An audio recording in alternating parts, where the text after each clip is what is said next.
Good evening, everyone. My name is Keith Craven, and I'll be talking to you about a very important topic tonight.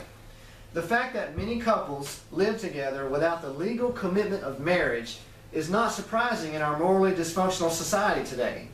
But what is surprising is the number of professing Christians who choose to live together without the benefit of marriage. Our churches and families increasingly faced with the question of how to respond to those Christian individuals who believe their personal commitments to one another are morally equivalent to legal marriage. It is important for us to seek God's wisdom on how to help them to see the error of their ways. I have gained first-hand experience about this topic from personal observations of my Christian family and friends who have failed in their relationships through living together, called cohabitation, and from my own experience of not cohabiting before being happily married 23 years ago, and also through formal research. Cohabitation among Christian couples, as a common problem for the church today, can have detrimental effects on the family, and God calls His people to counter this problem by promoting His true design for healthy marriages.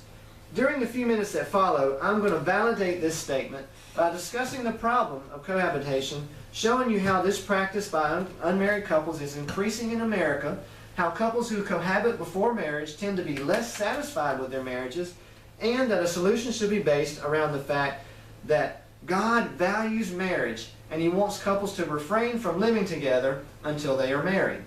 Let's take a closer look at this important topic. The practice of cohabitation by unmarried couples is increasing in America.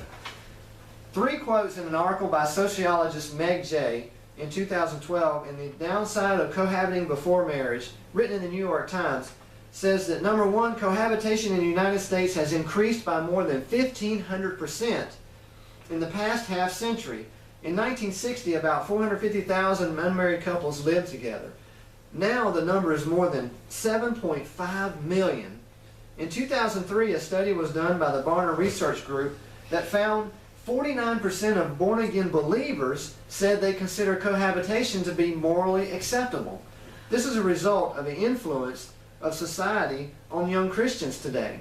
The majority of young adults in their 20s will live with a romantic partner at least once, and more than half of all marriages will be preceded by cohabitation. This shift has been attributed to the sexual revolution, the availability of birth control, and in our current economy, sharing the bills makes cohabiting seem appealing.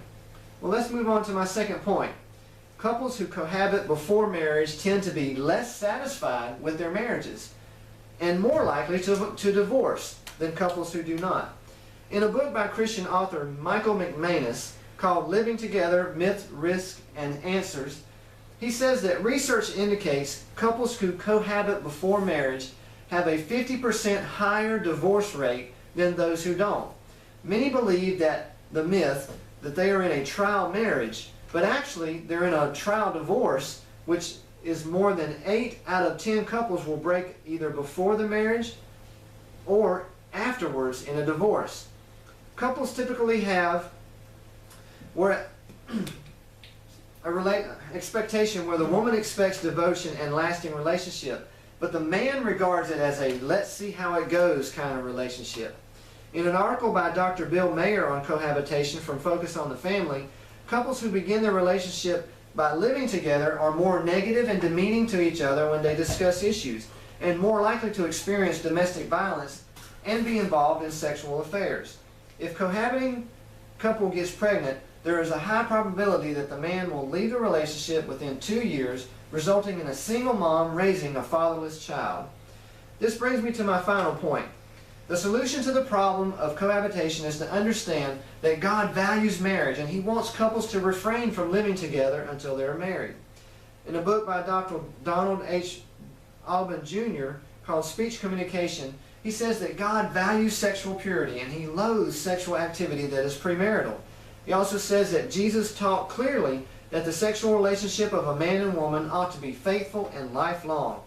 And God calls His children who are unmarried couples to avoid the appearances of evil by making a public commitment to each other through marriage vows before they live together. In my conclusion, we can see that cohabitation among unmarried Christian couples is a serious problem for our church and family today. This practice by unmarried couples in general is increasing in America, and those couples who practice this before marriage tend to be less satisfied with their marriages. A solution to this problem should be based around the fact that God values marriage and He wants couples to refrain from living together until they're married. God is calling you as His people to counter the problem of cohabitation among unmarried Christians couples by encouraging and teaching them to follow His true purpose and design for healthy marriages. I encourage you to research, pray, and seek God's wisdom on how you can help unmarried couples understand the negative consequences of cohabitation. And I want to leave you with this reminder. The best way for someone to increase their chances of having a successful marriage is to diligently work on it before they commit to living together, and not by experimenting through cohabitation. Thank you very much, and have a good night.